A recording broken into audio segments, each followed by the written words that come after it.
பிறந்த பிறகுதான் ஹிஸ்டரியை உருவாக்குவாங்க உலகத்துல. பிறக்காததுக்கு முன்னமே ஹிஸ்டரியை உருவாக்குனவர் தான் இயேசு கிறிஸ்து. யோவான் பத்ம தீவுல சொல்றாரு, உலக தோற்றத்துக்கு முன்பாகவே அடிக்கப்பட்ட ஆட்டுக்குட்டி இயேசு கிறிஸ்து. உலகம் உருவாக்குறதுக்கு முன்னாடி ஆண்டவருக்கு தெரியும் மனுஷன் இப்படி கீழ்ப்படியாம போவான், இப்படி ஆண்டவர் விட்டு போவான், அதுக்காக ஆண்டவர் தன்னுடைய குமாரனை அனுப்பணும். எல்லாம் ப்ரீ பிளான், ப்ளூ பிரிண்ட் அங்க இருக்கு.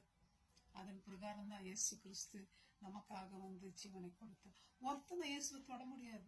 அவர் உயிரை யாரும் எடுக்கணும் எந்த அதிகாரமும் கிடையாது, எந்த பவராலும் முடியாது. இயேசு சொல்றார், என்ன யாரும் கொலை பண்ண முடியாது, என்னுடைய உயிரை நானே உங்களுக்காக கொடுக்கறேன்ற. அவர் பட்சிக்கிற அக்கினி. யாராவது கிட்ட போக முடியுமா? ஃப்ரெண்ட்ஸ், நான் ஏன் அதை உங்களுக்கு சொல்றேன், மரணம் நம்மள ஒரு நாள் சந்திக்கும். மரணத்துல எல்லாரும் கியூல இருக்கிற மாதிரி இருக்கிறோம். நம்ம அந்த கியூல முன்னாடியும் நம்ம போக முடியாது, பின்னாடியும் வந்துட முடியாது. அந்த கியூ விட்டு நம்ம வந்துட முடியாது. நியமிக்கப்பட்ட நேரத்துல நம்ம கண்டிப்பா போனோம். சாவு என்னைக்கு வரும் நமக்கு தெரியாது. மை ஃப்ரெண்ட்ஸ், நிறைய பேர் சாவை கண்டு பயப்படுறாங்க. ஆண்டவரை ஏத்துக்கணுங்க, சந்தோஷத்தோட போறாங்க. ஏன் பயப்படுறாங்க? ஏன் பயம்? எனக்கு மனுஷனுக்கு சாவுன்னா தனிமையா போகணும், என்ன நடக்க போகுதுன்னு தெரியாது, என்னுடைய லவ்ட் ஒன்ஸ் விட்டுட்டு போயிடுவேன்னு பயம், திக்கில், வேதனை. சாகுற ஒவ்வொரு மனுஷனுடைய வாழ்க்கையும் அப்படித்தாங்க இருக்கு. ஆனா இயேசு கிறிஸ்துவை ஏத்துக்கொண்ட மனம் சந்தோஷத்தோட போறோம். ஏன்னா அவரை நம்ம மீட் பண்ண போறோம். மரித்ததுக்கு பின்னால் அவரோடு இருக்க போறோம், நித்தியமா அவரோடு இருக்க போறோம் என்ற மகிழ்ச்சி கண்டிப்பா இருக்கும். எவ்ரி செகண்ட் ஒருத்தராவது இந்த உலகத்துல மறைச்சு கொண்டு இருக்காங்க. ஃப்ரெண்ட்ஸ், உங்க சாவு என்னைக்குன்னு உங்களுக்கே தெரியாது.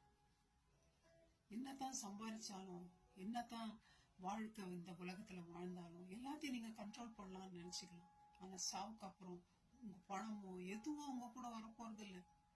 தனிமையா போறீங்க நீங்க. அதான் பைபிள் சொல்ற, நிர்வாணியா இந்த உலகத்துக்கு நான் நிர்வாணியா தான் போகணும். எனக்கு கூட இந்த பணமோ இல்ல கோல்டோ எதையும் நான் தூக்கின்னு போக முடியாது.